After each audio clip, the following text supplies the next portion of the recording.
नमस्कार दोस्तों, स्वागत है आपका। बात करें इकोनॉमिक्स की, कर रहे थे अर्थव्यवस्था की, और अर्थव्यवस्था में बात कर रहे थे मनी की, मुद्रा की। मुद्रा क्या है, इसकी परिभाषा, इसके कार्य हमने देखे, इसके प्रकारों की बात भी की। ठीक है, अब इसके संदर्भ में बढ़ेंगे, हम देखेंगे कि मुद्रा की पूर्ति क्या है, सप्लाई ऑफ मनी, यानी मुद्रा की पूर्ति का संबंध किस तरीके से है और मुद्रा पूर्ति होता क्या है, इसके संदर्भ में जानेंगे। चैनल को सब्सक्राइब कीजिएगा, आपसे निवेदन।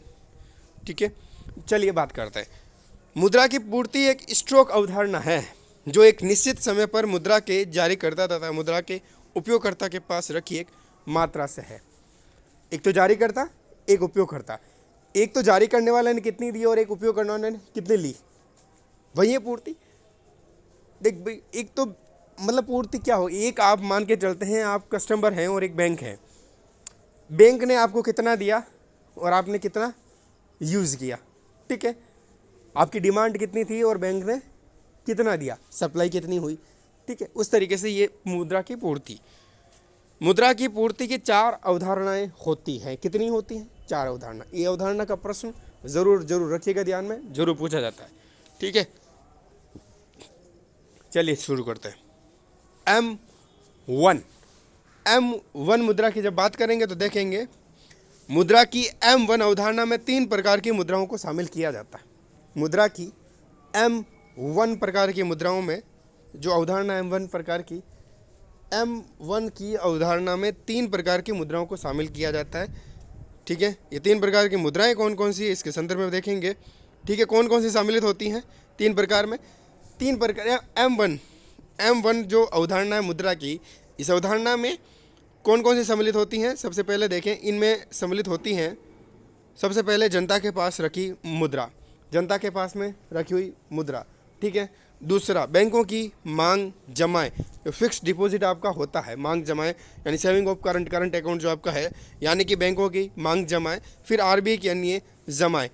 3 प्रकार की होती है M1 अवधारणा में, 3 प्रकार की जमाएं होती हैं, याद रखिएगा।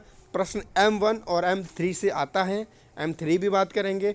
इन दो को आप रट के रखिएगा। M1 और M3 का प्रश्न कहीं बार पूछा गया है, पूछा जाता है, चाहे या तो M1 पूछेगा या M3 पूछेगा। ठीक है, तो M1 की बात करें तो M1 में देखें, M1 में पहली जो जमा राशि होगी वो जनता के पास रखी मुद्रा होगी। दूसरी बैंकों की जमाएं हो जाएगी। तीसरी आरबीआई की जो अन्य जमा है वो भी किस में सम्मिलित होगी, मुद्रा की M1 अवधारणा के अंतर्गत आएगी। फिर दूसरी बात करें मुद्रा की M1 अवधारणा, मुद्रा की जो 3 अवधारणाएं 4 अवधारणाएं, जिसमें से हमने पहली अवधारणा में 3 प्रकार की जमाएं होती है। पहली जमाएं जनता के पास रखी हुई मुद्रा होगी, दूसरी बैंकों के पास रखी हुई होगी, और तीसरी होगी जो आरबीआई की जो अन्य प्रकार की जमाएं हैं, चाहे प्रतिभूतियों की बात करें उस पर जो है वो रहेगी। मुद्रा की M1 अवधारणा एक संकीर्ण अवधारणा है। संकीर्ण अवधारणा का मतलब इसमें देखिए, मुद्रा की M1 की अवधारणा सबसे इसमें तरलता ज़्यादा। देखिए, संकीर्ण इसलिए है क्यों, इसमें तरलता ज़्यादा है, संकीर्णता ज़्यादा है इसमें। ठीक है ना, संकीर्णता भी ज़्यादा और तरलता भी ज़्यादा। देखिए तरलता क्यों, इसके पास देखो जनता के पास रखी जमाएं भी है, बैंकों की मांग जमाएं भी है, आरबीआई की जमाएं भी है, तीनों प्रकार की हैं। इसके पास तरलता यानी लिक्विडिटी ज़्यादा है, ज़्यादा मात्रा में हम कह सकते हैं अपनी लैंग्वेज में, ज़्यादा मात्रा में M1 के पास क्या है, पैसा है। ठीक है, अब M1 के पास संकीर्ण अवधारणा इसलिए कहेंगे कि एक अपन कह सकते हैं ना संकीर्ण विचारधारा का है, कि ज़्यादा से ज़्यादा जमा करने की बात ही करता है। अब आप ज़्यादा से ज़्यादा जमा करने की बात करेंगे और मार्केट में अगर पैसा नहीं आएगा, वो सर्कल में नहीं घूमेगा, तो आपके पास तरलता इन लिक्विडिटी तो हो गई, लेकिन मार्केट नहीं चलेगा। अर्थव्यवस्था में पैसा घूमना चाहिए, इसलिए इसे संकीर्ण अवधारणा हम कहेंगे, क्योंकि इसमें तरलता ज़्यादा रहती है, यानी लिक्विड ज़्यादा रहती है, यानी ज़्यादा मात्रा में पैसा रहेगा, इसलिए हम इसे क्या कहेंगे, संकीर्ण अवधारणा कहेंगे। कहते हैं जो सिर्फ लेने की बात करता है, वापस खर्च करने की बात नहीं करता, तो हम इसे क्या कहेंगे, संकीर्ण अवधारणा। ठीक है, तो M1 मुद्रा की अवधारणा संकीर्ण अवधारणा है। क्यों है, क्योंकि मुद्रा की M1 की अवधारणा सबसे तरल है, सबसे ज़्यादा जो है लिक्विडिटी इसी में ही है। ठीक है ना, और ठीक है बात की। दूसरा देखें M2 अवधारणा, कौन सी अवधारणा, M2 अवधारणा, बड़ी सिंपल सी याद रह जाएगी। M2 अवधारणा, जब मुद्रा की M1 अवधारणा में डाकघर की बचत जमाओं को भी सम्मिलित कर लिया जाता है। M1 अवधारणा थी, उसके साथ पोस्ट ऑफिस में जो पैसे जमा हैं या जो जमाएं हैं उसको भी अगर आपने सम्मिलित कर दिया, ठीक है, पोस्ट ऑफिस की जमाएं भी सम्मिलित कर दी, तो वो बन जाएगी M2 अवधारणा। M2 अवधारणा, ठीक है। जैसे जैसे हम M1, M2, M3, M4 की तरफ बढ़ते जाएंगे, तरलता कम होती जाएगी और संकीर्णता भी कम होती जाएगी। तो देखिएगा, M2 अवधारणा, जब मुद्रा की M1 अवधारणा में डाकघर की बचत जमा को भी सम्मिलित कर लिया जाता है तो उस मुद्रा को क्या कहते हैं? M2 की अवधारणा कहते हैं, ठीक है। ये फॉर्मूला मैंने बनाया, देख लीजिएगा, M2 M1 प्लस डाकघर की बचत जमा है, ठीक है। इसमें देखें M2 अवधारणा तथा M1 अवधारणा का अंतर डाकघर की बचत जमा है। सीधी सी बात है, हमने जोड़ा भी वही था तो घटाया भी वहीं जाएगा, ठीक है। आगे देखें M3 अवधारणा, ये बहुत मोस्ट इम्पोर्टेंट है।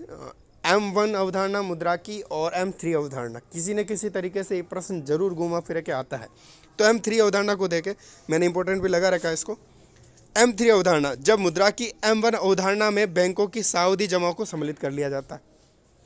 M1 अवधारणा आपका पीछा नहीं छोड़ने वाली है। हमने M2 जब नहीं लिया तो M1 के साथ पोस्ट ऑफिस की जमाएं सम्मिलित की, ठीक है। अब M3 में क्या करेंगे? M3 में M1 के साथ जोड़ेंगे बैंकों की सावधि जमाएं।